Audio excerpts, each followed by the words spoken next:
In today's episode, we talk with Julie Peteritas, who is a finalist for the 2025 RISMedia Rookie of the Year program. Julie had 10 transactions in just her first year. Stick around to hear how she went from a long career as a nurse to being an at-home mom to being a real estate professional. Julie's full of great tips and tricks that you're not going to want to miss.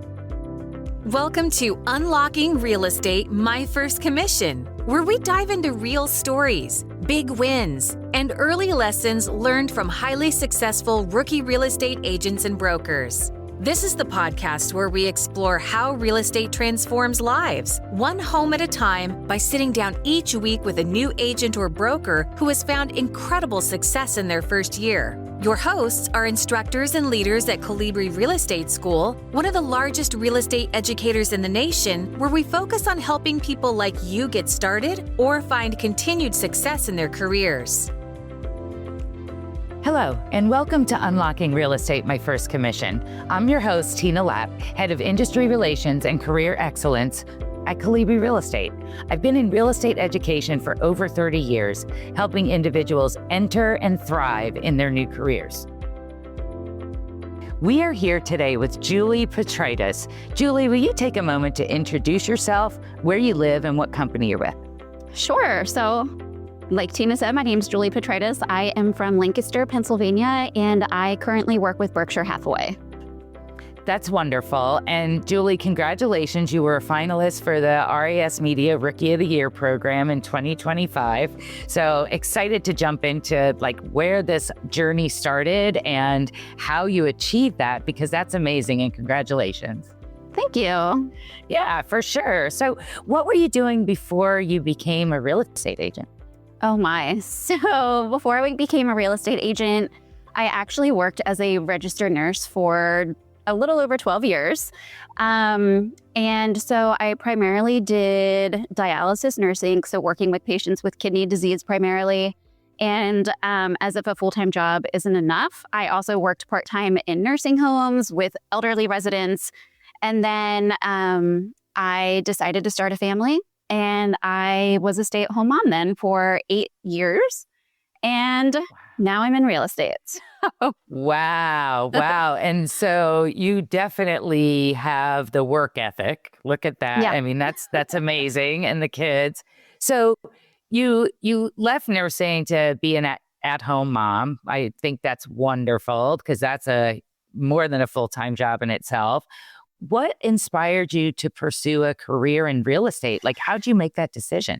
Yeah, so there's honestly a few factors. So I loved nursing. I loved my patients. I loved helping people. It was such a rewarding job. Mm-hmm. But being a mom became my number one priority the second my children were born. And so I really wanted something a little bit more flexible, where I wasn't having to punch a time clock, be somewhere at certain hours every day. Mm-hmm. So that was reason number one. Reason number two is I was already kind of dabbling in the real estate world. So me and my husband actually do a lot of investing on our own. So in Lancaster, we have a few multi-units, single family units. We started getting into bigger projects where we're partners on bigger apartment complexes. And then we were also doing syndications. So I was like, okay, I kind of know real estate. Why not? And then the thing that really pushed me over the edge was we had a friend who came to my husband and I and was like, hey, I want to buy this 10-acre parcel of land and I want to build on it. Do you want to partner with me? And we were like, yes, let's do it. We'd never done this before. It sounds great. And I was like, well, I kind of already know real estate. I was looking for a job outside of the home now, something that's a little more flexible. And I'm like, why do we want to pay somebody else to sell these other units if I could do it? And so those were the three main factors that really pushed me to go and get my real estate license. Yes. And the timing, the kids were maybe a little older, the timing seemed good. And that's great. So you probably went in knowing a little bit more than several people know entering real estate. Yeah, which is super helpful. So can you walk me through the process of getting your real estate license? Yeah, so again, I decided to get my real estate license when my youngest was in kindergarten. So all of my kids were out of the home, which was perfect timing. And so I honestly didn't know where to start when getting my real estate license. So I actually had a girlfriend who lived in Baltimore and she was a realtor, and then she moved to Florida. And so she had gotten her license like twice. So I called her up and I was like, hey, look, like I'm thinking about getting my license. Can you talk me through the process? What program you use? How did you do it? And so I really talked to her, and that really pushed me on like the steps that I took. And so because I'm a mom, I wanted to still be able to like be with my kids during the day, like after they're home from school. So I decided to do online classes. Mm-hmm. And so my friend used the CE shop and she had raving reviews about it. And I was like, sold. So I used the CE shop to get my license. And it was honestly super easy. You know, you log in, you create your account, and then you sign up for the classes. And online, it's a 75-hour like course pretty much. So you have to put in 75 hours of this coursework. And like Tina, I dove in head first. I was like, I want to do it, get it done. So I did my 70 hours in a little less than 2 weeks. I did it while the boys were at school. I'd get them to bed. I'd be right back on my computer doing those hours, like getting it done. And then the great thing about the CE shop is like they don't just like stop with the courses. They then offer like an exam prep course. And I was like, yes, I need it. Like I'm a terrible test taker. Like I need the prep. So then I signed up to do the prep course, and that was phenomenal. It basically like they gave you study guides, and then it was basically like each section was broken down into like subsections, and then it would ask you like test questions. So it kind of prepped you for the test, which was great. And so I just kept going into that every single day until I got about 80% on all of my tests consistently. Because then I'm like, okay.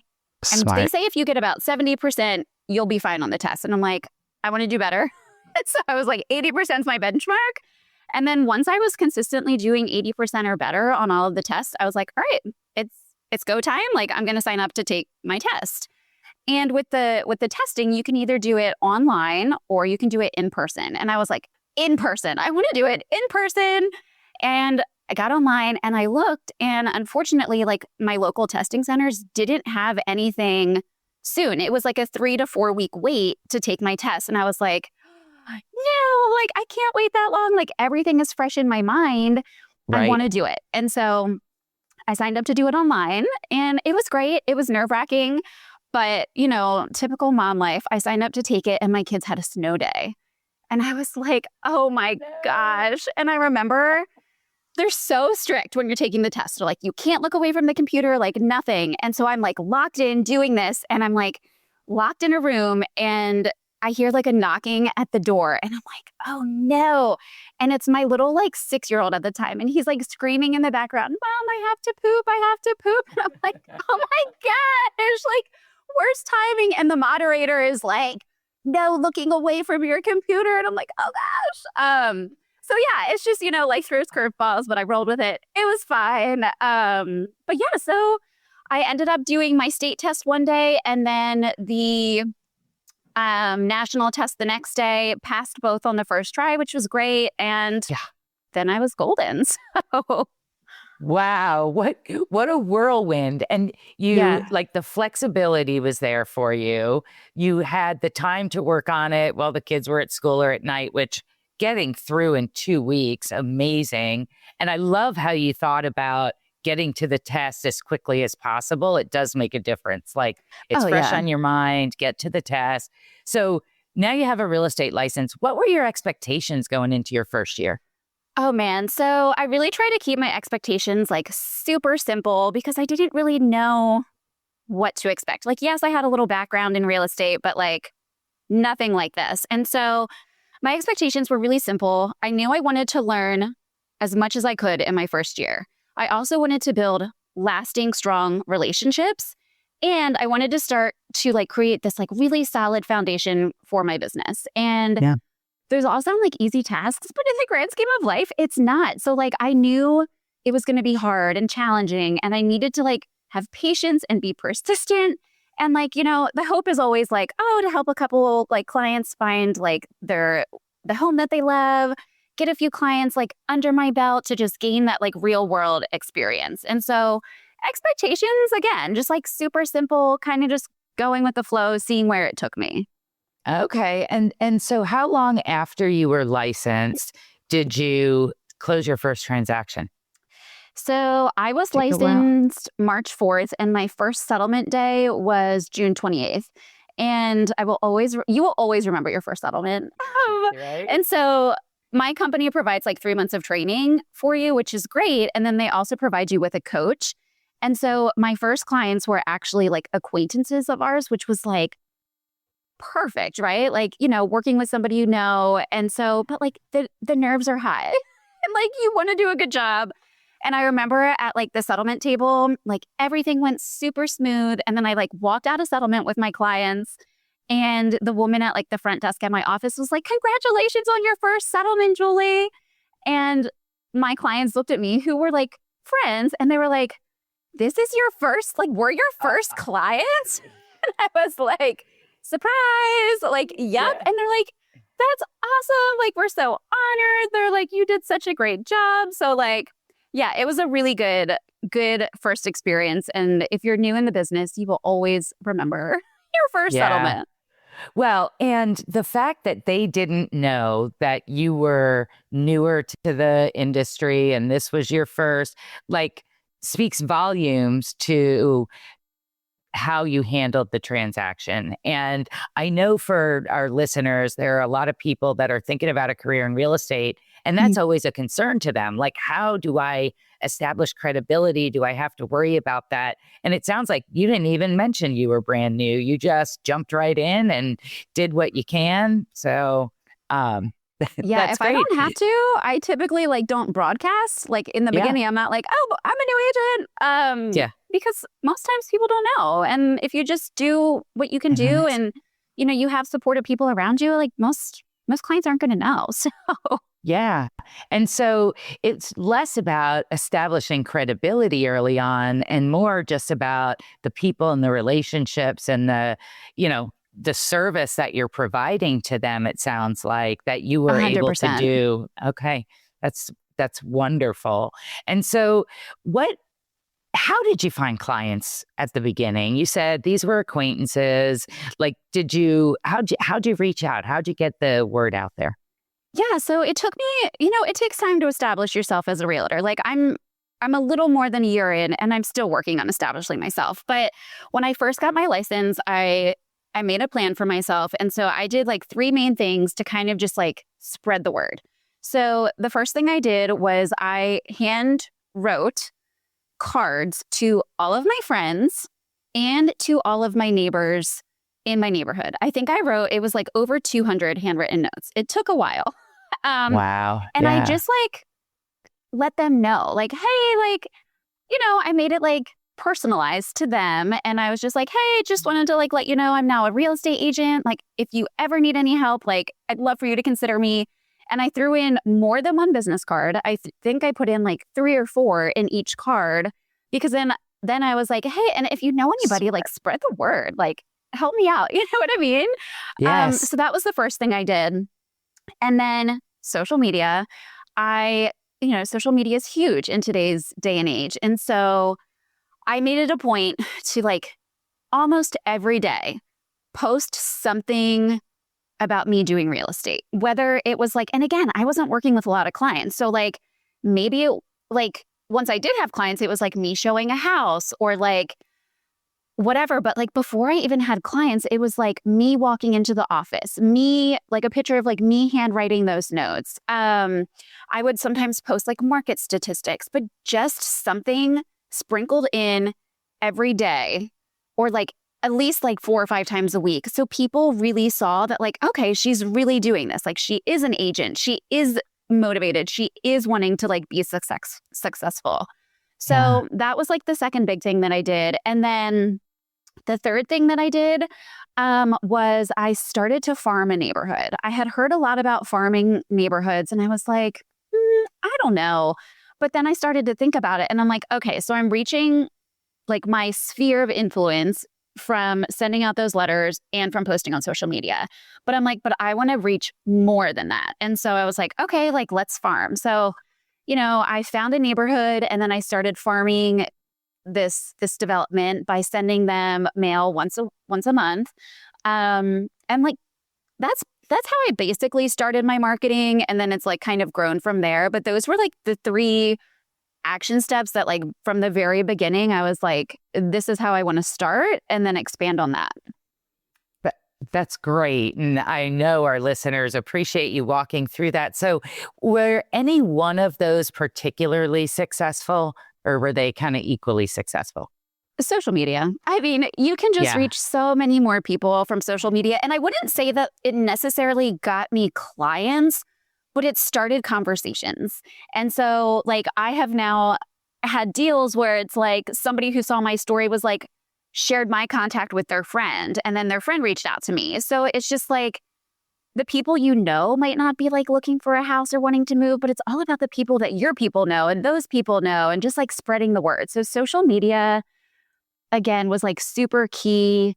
And like my friends and family, just I feel like they're like your biggest fans and your biggest cheerleaders. So they're going to share it with their people too. So yeah, love that. And so when you talk a little bit more about social media, because that's been so highly successful for you, were you working in like specific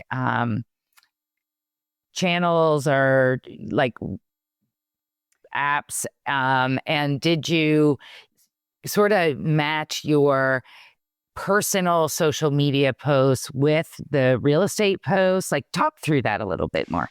Yeah, so I know that this is like it's a big debate, whether you make a business profile for your real estate or like have a combined business and personal. I chose to have a combined business and personal. I'm a busy woman. I have 2 kids. I'm like, I can't manage multiple accounts. Like I just know myself, I won't do it. And so I mostly use Instagram as a way of just posting things. I mostly post in my stories just because it's easier. It's what I have time for. Yeah. So that's the main platform I use. I did like do a big announcement on like Facebook, like I'm a realtor, like surprise. So like Facebook and Instagram for sure were my main platforms. I'm not on TikTok. I know a lot of people have great success on TikTok and even YouTube. And I'm not, full transparency, I'm not super tech savvy. So like Instagram is about as like technical as I can get. So. Yeah. Again, it's good to hear because you don't have to be tech savvy, but posting on Instagram, using Facebook a little bit has worked for you. And from someone who's not tech savvy and it's working, it's a great lesson. Did you get involved in open houses at all? So yeah, not everyone does. Yeah. Yeah, like I have this love-hate relationship with open houses. I feel like in certain markets, they are phenomenal. So in Lancaster County, we are very much, ever since I became a realtor, we're very much in a seller's market. Things are shifting a little bit, but very much a seller's market. So in the beginning, I would say for the first 6 months, I was consistently doing open houses like every weekend. And honestly, Tina, like I never picked up a client from it. And I never sold the house. So I will say though, again, I think it's really dependent on the market you're in because when you're in a seller's market here, the buyers are coming prepared because homes were hitting the market and off within like 48 hours. And so buyers knew that and they were like, okay, well, I need to be pre-approved. I need to have an agent. Like I need to be ready to go. And so in our market, like all of the buyers that were coming through were represented, which is great. I'm happy for them. But like for me, I'm like, no. And so, yeah, like I do think that there's a great time and place for open houses for sure. And I really think it's dependent on the market. Now, I will say open houses were great for marketing, right? So even though I didn't get clients from the open houses, I was able to post about it. And so and I was like doing like videos of me like putting the sign out, hanging up balloons, like video walkthroughs of the house. And like, again, it like reached other people and they saw that I was doing the work. They saw that I was like excited about it and like doing things. And so that brings in clients too. It's not always finding the clients at the open house. It's kind of how the open house can bring you more clients in other avenues. So like, I do think open houses are great in that aspect. And again, I think if you are in a different market than we're in here, they could be like phenomenal. It's a little bit different here right now. Yeah. And like you said, it got you great client or great content for your social media, which, which is a highly successful avenue for you. So what were some of the biggest challenges your first year? Oh my. Time management, 100%. Hear that a lot. Mm-hmm. Yeah. So again, I have a husband. I have 2 younger kids. They're 9 and 7. And so the first year was hard. I'm not going to lie, like trying to finagle time with like my family and then trying to figure out like, when can I squeeze work in? When can I do showings? When can I do these open houses? It was a lot. And so time management became like, after like the first like 3 months, I was like, I can't keep doing what I'm doing. I need to figure something out. And so my Google Calendar became my best friend. I sat down one day and I was like, I need to time block. Like, I heard my managers talking about it. They're like, time block, time block, time block. And I'm like, nah, I don't need that. And then I was like, okay, I need a time block. And so I went into my Google Calendar one day and I just started time blocking out my day. So like, once my kids got off to school, I was like, I'm going to take 20 minutes to be on the MLS looking at what's out there. And then I'm going to spend 45 minutes doing follow-up with clients. And then like, I literally laid out all of my days and there was like non-negotiables every day, like looking on the MLS, reaching out to those clients and really establishing a routine. And then that translated into better time management for me because I knew how my day was going to be, like what my day was going to be like. And I was able to work it around my kids. Now, showings are obviously their own little beast, right? Like clients want to see a house when they want to see it, which is fine. But I also am like, okay, well, I have kids that get home at 2:30. You want to go see a house at 4? That gets a little tricky. And so I found sitters to watch my children. And so now I really try to schedule showings around when I have childcare. And honestly, that's been a game changer too. Because before I was just trying to make everything work. Like if somebody wants to go see like a house, I would jump. And I'm like, but this is really not conducive for my current lifestyle and my family. And it wasn't working and it was very stressful. And so again, like that time management was huge, just figuring out what I could do when I could do it. The other thing that I would say that was a big challenge was money management. So when you get into real estate, you don't have, I would say most realtors, when they first start out, they don't have a ton of clients, right? And so you have to market and not all marketing is free. So like even sending mailers, Tina, gets expensive because you're paying for postage. And if like you're printing things off, like it all costs money. And so I was like, okay, I see all these dollars flying out the window. No dollars are coming in. Let's figure this out. And so I started making a quarterly budget. And now I plan all of my marketing to meet that quarterly budget that I set. So I figure out my marketing per quarter, get it all figured out, priced out, and then I kind of go from there. So that's been huge for me. And then another really big challenge, which I think a lot of realtors can appreciate, are looky-loos, where you have these clients. So I should mention, I partner with Zillow. So I'm a Zillow Premier agent. So I basically pay into Zillow and they like feed you some leads. And so with that, it's great. It's been a great source of clients for me. It's not cheap. And like what comes with that though is looky-loos. And it's the same with like, sometimes you'll get a call or like I'll get a message on social media like, oh, hey, like I want to go see this house. I'm like, okay, great. Like, let's do it. But I've quickly realized that lots of people just like to look at homes. Like me, I love getting inside and like seeing these other cool homes. And so I really had to start like being conscious of who I was working with. And so, because before I was just showing homes. Well, now it's great. They make us have touring agreements signed beforehand, which has been a game changer for sure. Because now I'm like, oh, okay, like you want to go see this house? That's phenomenal. Like I'd love to show you, but I need you to sign this touring agreement first. And as soon as people see that they have to like actually like sign something, they're like, oh, never mind. Like I was just kind of curious about the house. And so now I have like strict rules, like you have to sign this touring agreement before I show you a house. And I will only show somebody one home before they get pre-approved. So it's like, if you want to continue to see homes, you need to get pre-approved because again, like my time is valuable. And so like looky-loos were tricky for sure. Because in the beginning, I'm like, I just want to show homes, get in front of as many people as I can. And it was not good for my time. Yeah. Yeah.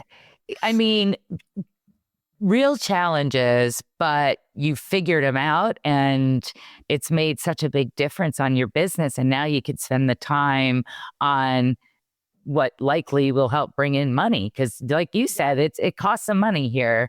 But the reward is tremendous when you get it. So did you have a mentor or a support system that helped you through your first year? I know a lot of people are like, what if I don't know? What if I have a question?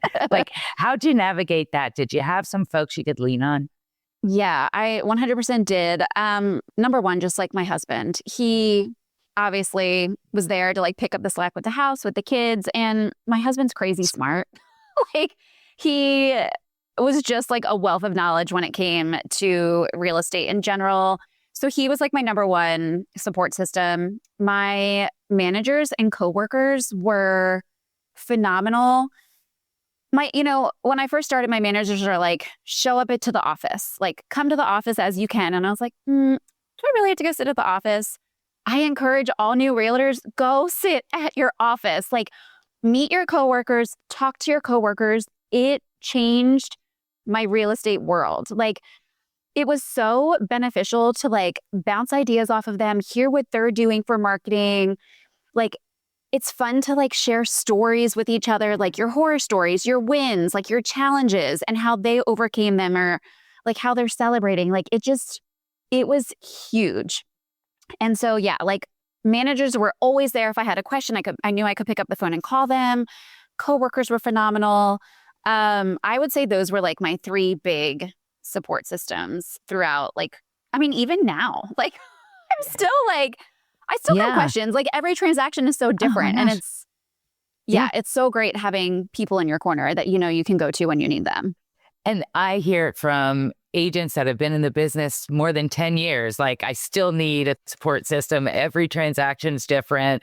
Like I always need somebody to bounce it off of. So it's so valuable. So you're going through your first year, you're learning a lot, you're picking up clients, you're doing your social media.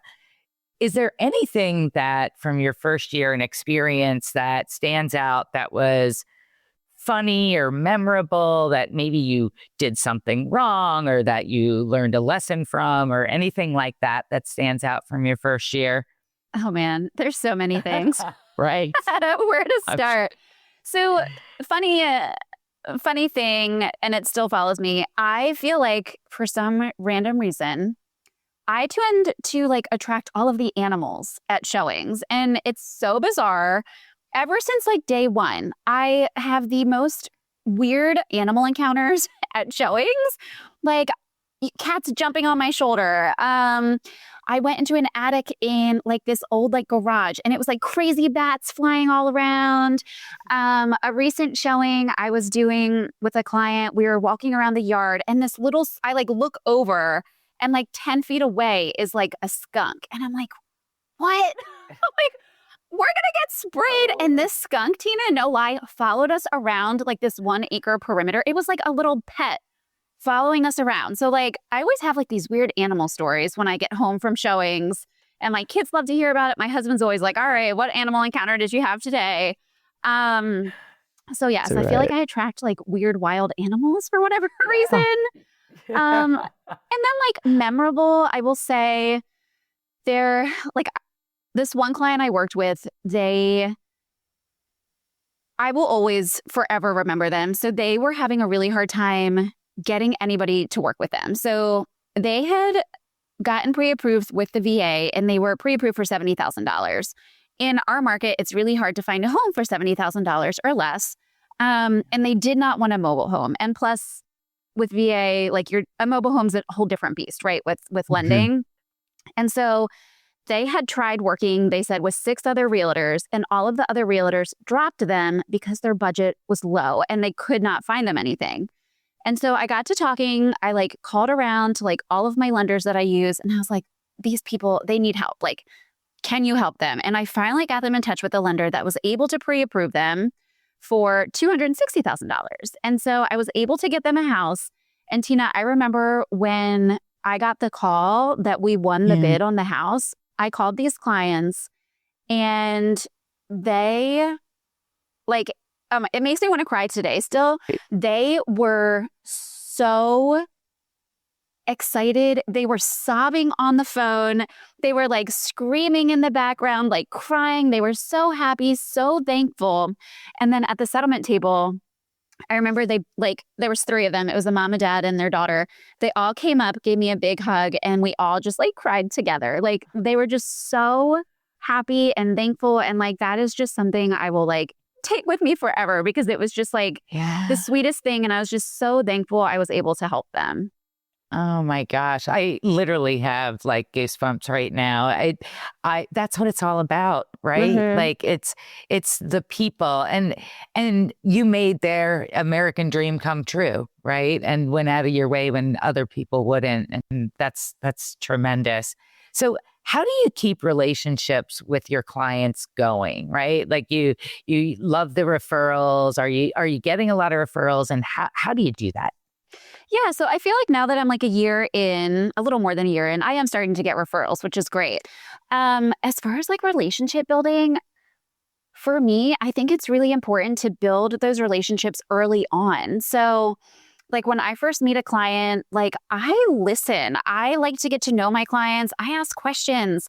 And I feel like it's the little things. So like just having like those conversations with them at like showings, like learning like, oh, like I know I had clients who were like, we were talking and they're like, oh, we're going to Hershey Park this weekend. And then like later the next week, I followed up and was like, hey, like, I hope you had a blast at Hershey Park. Can't wait to hear about it. Like looking forward to seeing you at X, Y, and Z house on this date.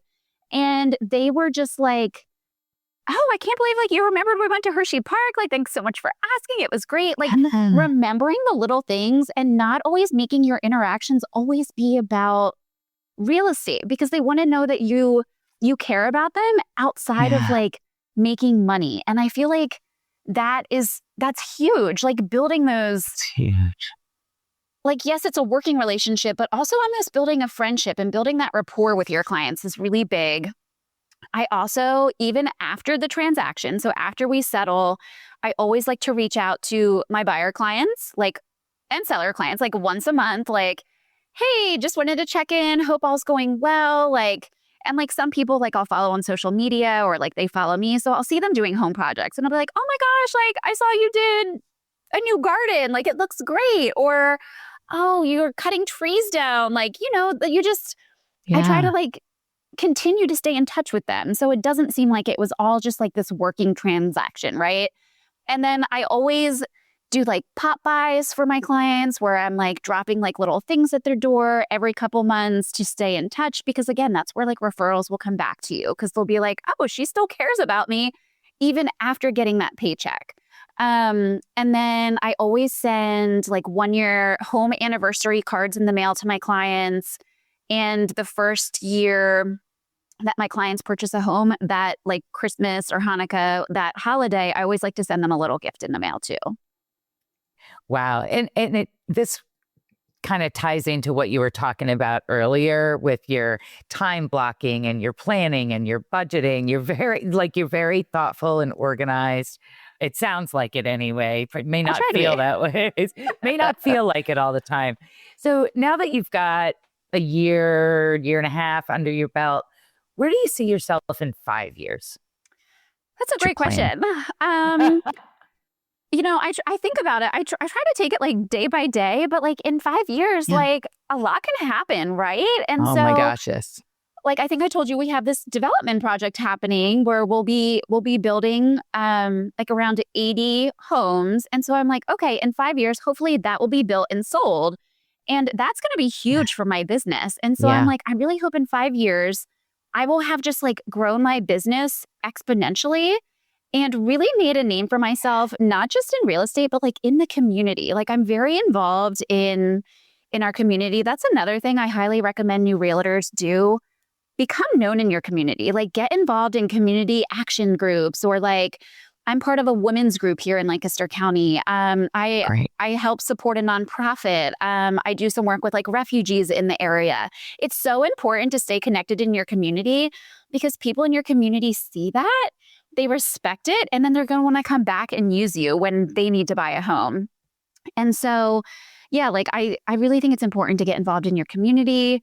And so in 5 years, like, yeah, I just hope that the community like knows me, recognizes me, and that like my business has just kind of become like this nice, sustainable little like bubble business that I have where like I can continue to grow and just become like successful and have this like steady business.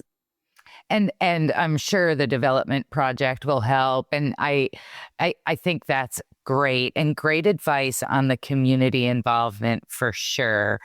Any additional tips or tricks that you would like to share with aspiring real estate professionals? It sounds like super cliche, but like keep going. Like the first year, I'm not trying to scare anybody away because real estate is phenomenal. The first year is hard. It can be really hard, and it's time consuming. You have to hustle. Like you will learn that the time you put in truly shows like what you get out of this business. So like there's going to be times in your business like where you're slow, but if you spend those slow seasons doing your marketing, doing the work, the busy periods are on the next side. So like just remember the work you're putting in today, you're going to see the reward a couple months from now probably. So like please don't give up.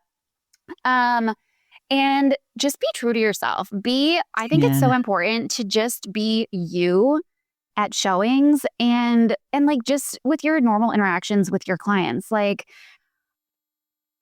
I'm kind of like quirky, bubbly. And I remember at a showing I was doing with a client, it was on a 3-acre lot of land. And we were like walking this land and there was wild raspberries growing.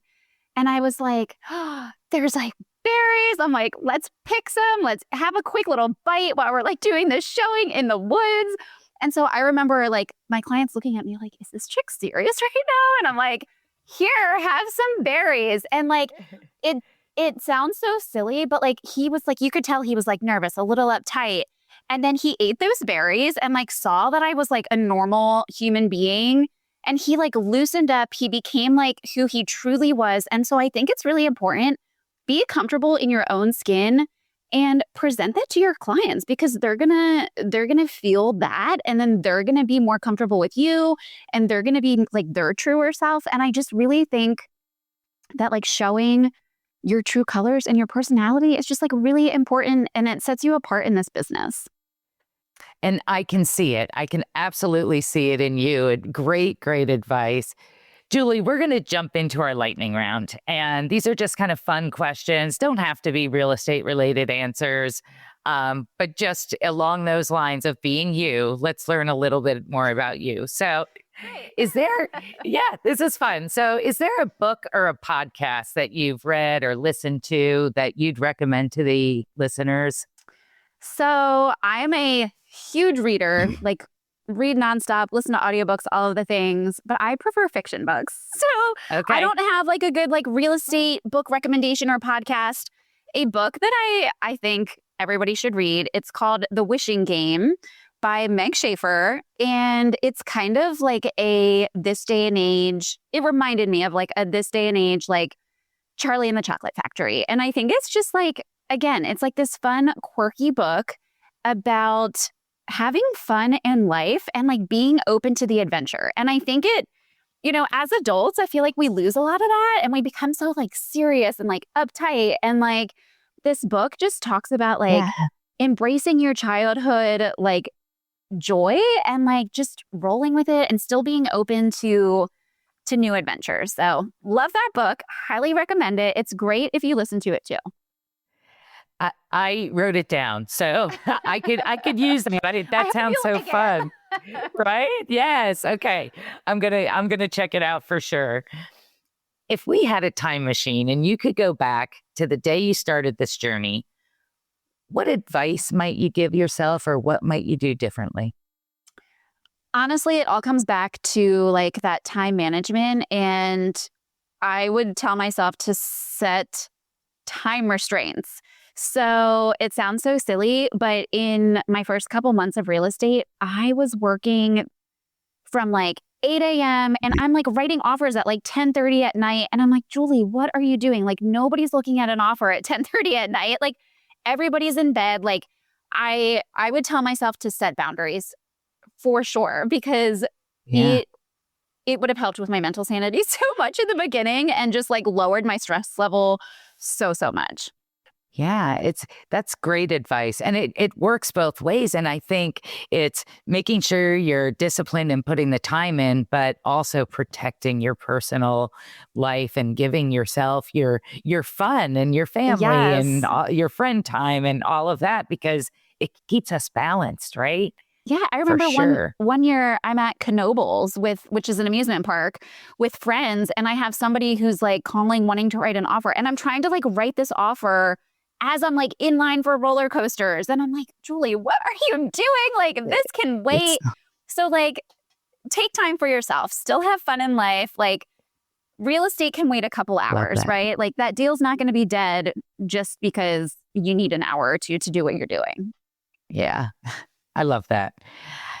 If you could have dinner with one person, dead or alive, who might it be and why? Oh, man. The sentimental side of me, my mom's grandfather passed away before I was born, and I always hear so much about him. So like the sentimental side of me is like, oh, I would love to have dinner with him just to get to know him as like a person, because I never met him. And then the nerdy side of me is like Stephen Hawking. Like his mind just blows my mind. And I'm like, I just feel like sitting down with him would just be like incredible. Like his genius mind is just, it's insane. And I just think sitting down and talking with him would be so interesting. Oh my gosh. Maybe you could all go together to dinner. Wouldn't that be fun? That'd be great. That would be an experience, right? So what'd you do at work yesterday? Describe it. Oh, yesterday was actually a really good work day. So I actually met with a client who's actually my neighbor who wants to sell land. So him and I took a little ride out to his 7.5 acre piece of land, and we walked it. And then I came home from that and I looked at comps. So sent him the comps for that. I do a monthly newsletter. So I worked on my October newsletter, just trying to stay ahead of the game, right? And then I actually had a showing in the evening for clients. So I took them to the showing, and then afterwards we had a phone call about like strategy. And then every night before bed, I always just like to look on the MLS to see what has popped up throughout the day. Okay, that sounds like a really good day. Any animal encounters? No. Well, that's not true. We did see a deer and a like this giant hornet like flew down my shirt, and so it like a sweatshirt. So I'm like taking off my sweatshirt as we're like in the woods, but nothing like a skunk or anything super crazy. Just like a little insect encounter there. But to your point from earlier, there was something. There always, Tina. Always. That's crazy. Julie, where can listeners and viewers find you, connect with you, and follow your journey? Yeah, so Instagram is like my main platform again. My handle's my name, so it's Julie Z Peteritas. So yeah, you can follow along there.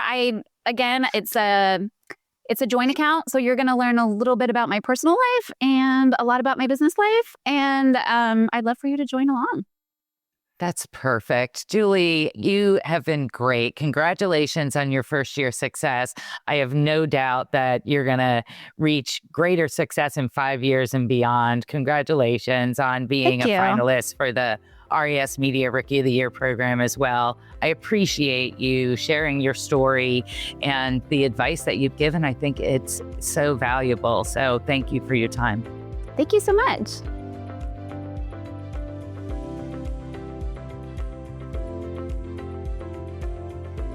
Thanks for listening to Unlocking Real Estate My First Commission. We hope today's stories and insights gave you that extra spark to keep moving forward in your real estate career. If you enjoyed this episode, please take a moment to subscribe, rate, and leave a review. It helps us reach more listeners like you. And don't forget you can watch this or other episodes on our YouTube channel. We'd also love to hear from you. Send your comments, key takeaways, or recommendations for future guests to unlockingrealestate@colibrirealestate.com.